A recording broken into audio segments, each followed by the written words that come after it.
Welcome back to the speedrun tutorial for Devil May Cry 4 Special Edition. My name is Cosmic, and this is Mission 7, the She-Viper.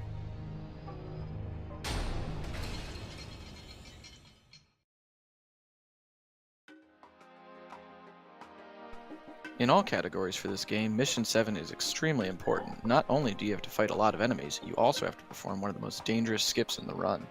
I should also mention that, from this point onward, following the guide to a T is more of an option, and you should work on adapting to what is happening around you in the missions.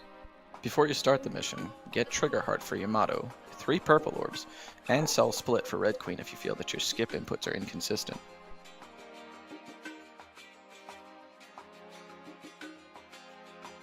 During some of the next segments, you might have oversaturation. To prevent that, don't turn off your shadows, or set them on high. It's kind of important to grab the holy water at the left side here, because you don't lose any time grabbing it.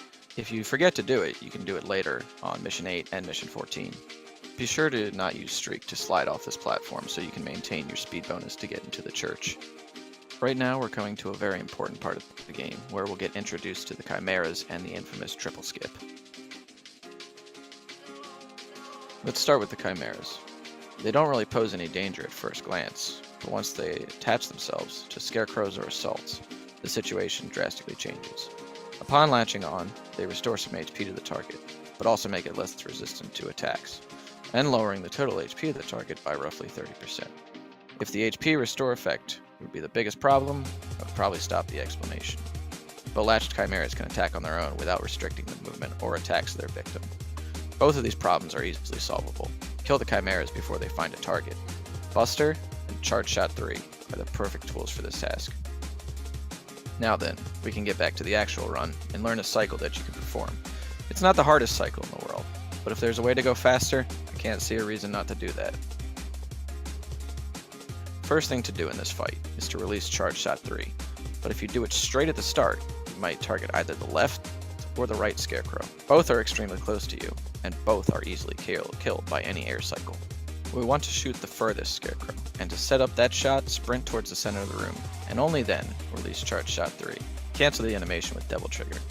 Devil Trigger will also briefly stun both remaining enemies, as shown in the video. Finally, finish off both enemies with Air Devil Trigger Buster, as both enemies' HP is just enough for the attack to kill them. The Ruined Church also contains the very first part of the Mission 7 skip. Mission 7 skip refers to 3 skips that together shave off a significant amount of time. The very first one we can do right now. Before we try it out, it's worth mentioning that there's no way you can proceed unless you activate the button. And the fastest way to do so is to perform 2 jumps and then caliber. Right now you can see the inputs, and to be honest, it's not even a skip.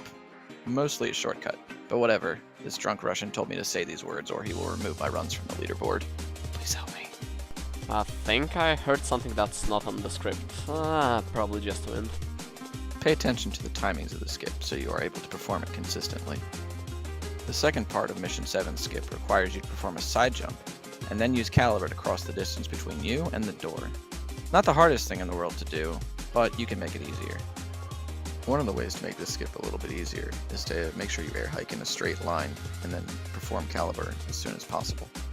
This is the plate setup, and you'll be counting the plates that appear after you activate the button in order to caliber across. Right after the 5th plate appears, jump, hold forward, and jump again. This way you get a very easy and consistent setup for caliber. Once again, pay attention to the inputs so you can do jump, forward air hike, and then caliber.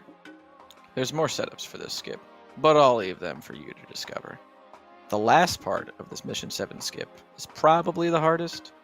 Not only will controls often give you split instead of caliber, there are 2 setups for you to try out. If you want to attempt to do this skip the fastest way possible, make sure you don't hold Charge Shot and that your sword has at least 1 exceed bar. But first, let's try out the safer method, also known as the pedestal setup. This setup gives you a little more space to aim your jump and caliber, but it's slightly slower than Mecha's setup, which doesn't use pedestal at all. Instead, Mecha utilizes Streak Slide into caliber, which covers the same distance. It's harder to perform at the start, but this setup saves around 3 seconds. Comparing these 2 setups clearly allows us to see that. Let's learn the easy setup. Despite it being easy, you have to perform the skip fast, to prevent Faust screwing up your lock-on. First of all, you have to get a good line of sight, stay at the left side of the plate, and attempt to run forward. When you're close to the end of the second plate, you have to jump off the platform. If you perform a streak here, you'll simply fall down, so don't do that. Right after you jump, you have to get a visual cue. Caliber has to be executed whenever your character will be at the same height as the platforms, otherwise you'll hit the rock ahead and fall down. Make your final effort and perform Caliber. Right after Caliber finishes, air hike to the end. Since this skip is based off of time, maybe we should figure out how much time we do need, right?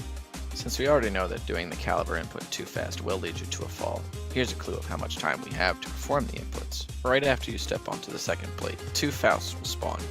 Both of them take around 72 frames to finish spawning. Before that, we have all the time in the world to aim, change the setup, and finally perform the inputs. If by the end of the 72 frame window, Caliber input can't be done, Faust's position will make it extremely hard to make Caliber at the direction we need to go. Pay attention to the inputs so you can get a visual understanding of when to do them. Perform either of these setups and then proceed to the next area.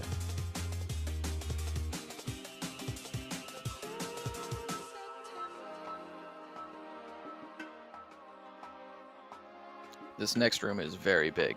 To clear it as fast as possible, here's a few tips that we can give you.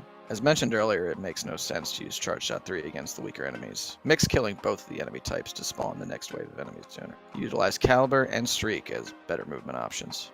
In general, just remember that Chimeras can be one-hit killed by bustering them, while Charge Shot 3 solves the rest of your problems. In general, it's good to make sure that you're not walking around too much and trying to catch up to enemies, because that will cost you a lot of time.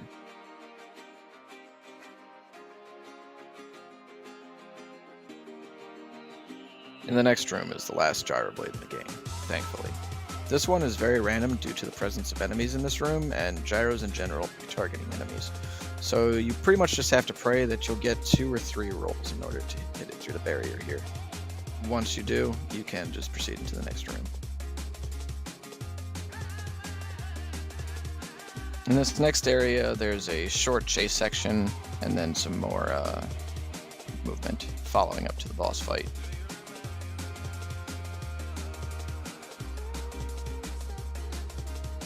So the next boss fight is Echidna, or the She-Viper, and it's a relatively easy one. In this boss fight, we're going to be using Devil Trigger as well as Charge Shot 3 to make consistent cycles.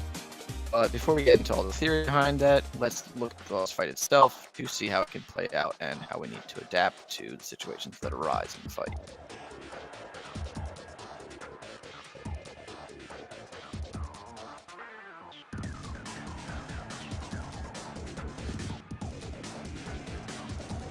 Echidna has 4 forms that she switches between. At the very start, she is in neutral form, and she always opens up with that.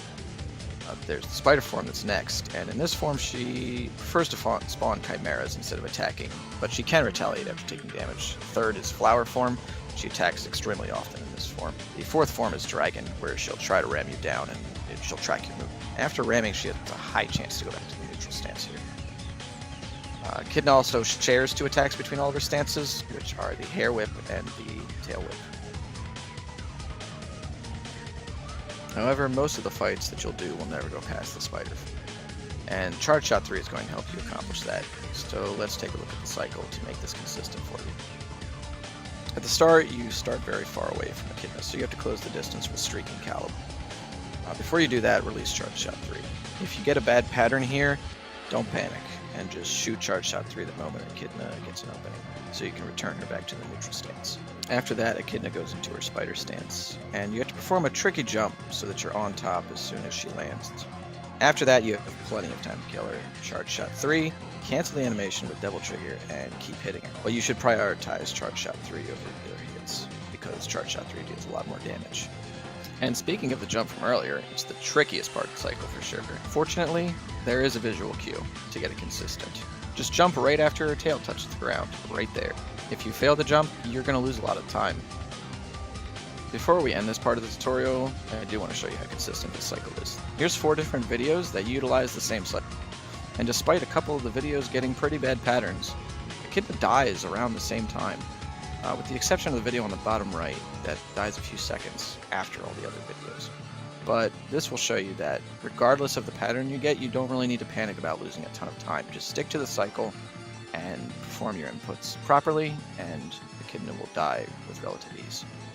Now that we've taken a look at everything that goes into the cycle for Echidna, let's see how it plays out in standard gameplay during a run.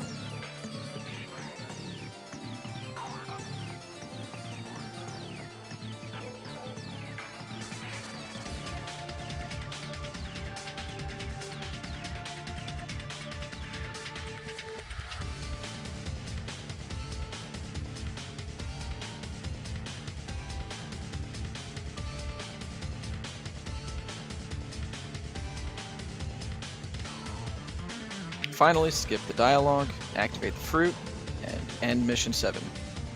And once again, my name is Cosmic. Thanks for listening to my voice. I speedrun Lady Trisha in this game, as well as some of the other Devil May Cry games. And here's a few final tips for you that I'm going to just leave you with. Also, shout out to Mecha for allowing me to record this.